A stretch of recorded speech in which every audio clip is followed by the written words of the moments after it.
हालो मेरे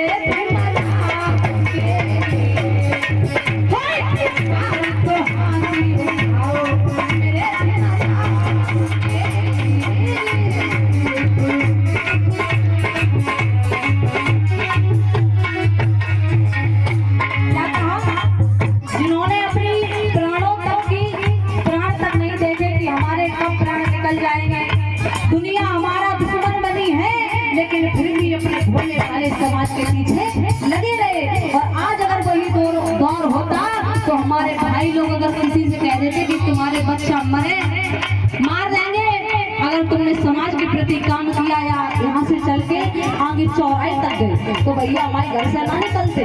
लेकिन धन्य ऐसे मसीहा को जिन्होंने अपनी पत्नी को नहीं देखा, 4 बच्चों की कुर्बानियां दे दी, फिर भी अपने समाज के पीछे लड़ते रहे और कहते थे कि मेरा तो एक ही बेटा मरेगा, लेकिन जो हजारों करोड़ों बच्चे कल आने वाला भविष्य जो है वो कैसे देखेंगे। अगर मैं आज बैठ जाऊंगा तो कल जो आज जैसे हमारे समाज की स्थिति है वही कल भी रहेगी। अगर मैं बोलूंगा नहीं तो कहना है कि जो खेलेगा वो दुखी समाज के लिए, कहना ऊंचो कैसे कि क्यों बाहर तो हाथी उठाओ मेरे भी मजाक के, तो हाथी उठाओ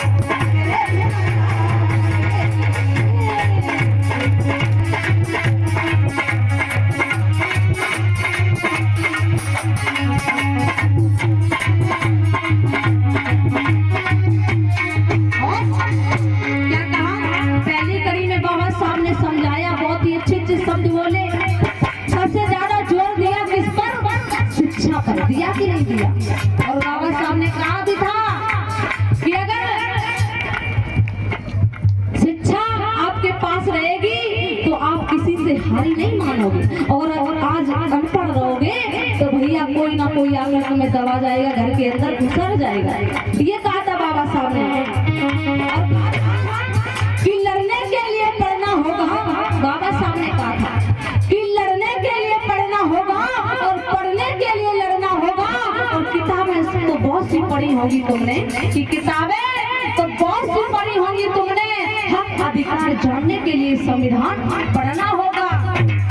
और क्या कहा बाबा साहब ने पहली कड़ी में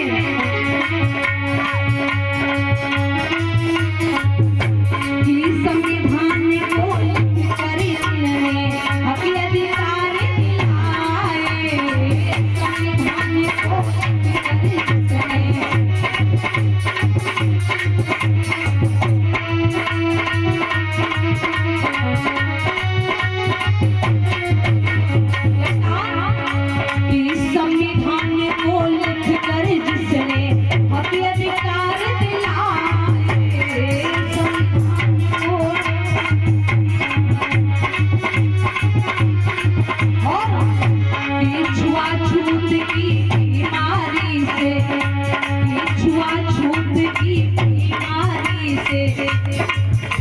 तुमको आजाद कराए, छुआछूत की बीमारी से हमको आजाद कराए।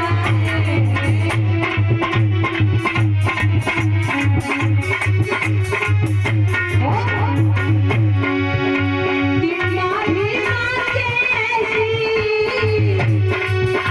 कि माँ भी माँ की ऐसी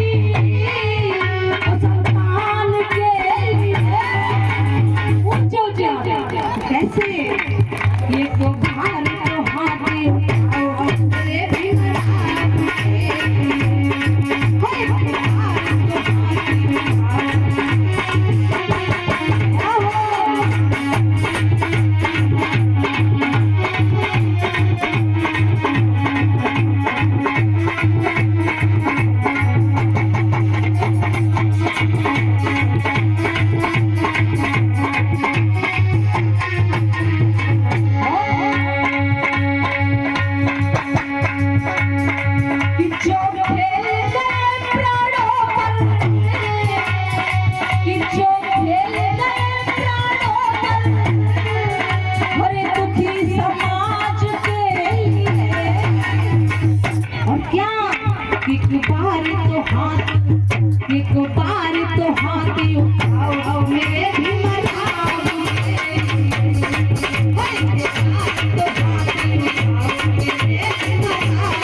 किसी ने नहीं बचाया उसे, अनेकों वकीलों ने मना कर दिया। तब बाबा साहब ने उनका मुकदमा लिया और ऐसा ही नहीं उनके बेटे के प्राण बचाए। कहना है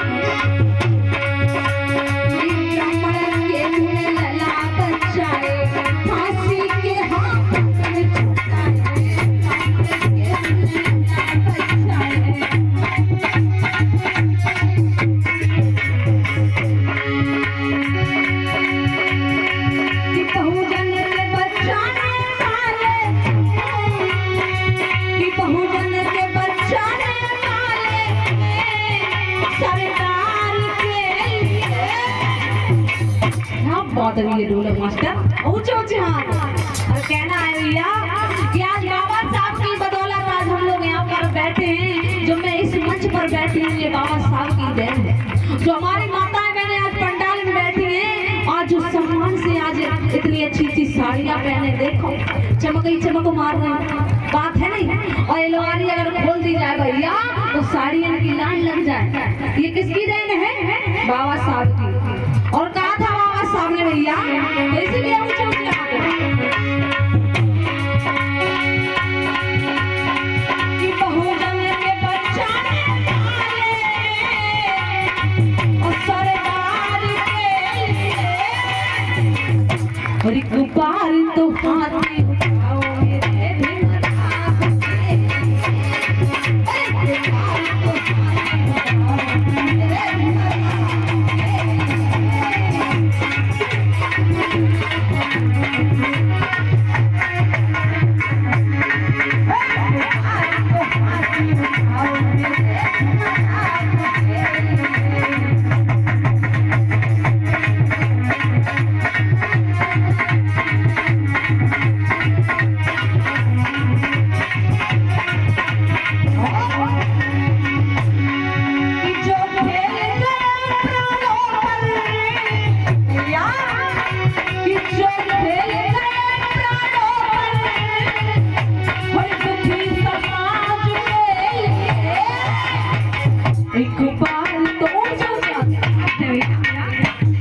एक बार तो हाथी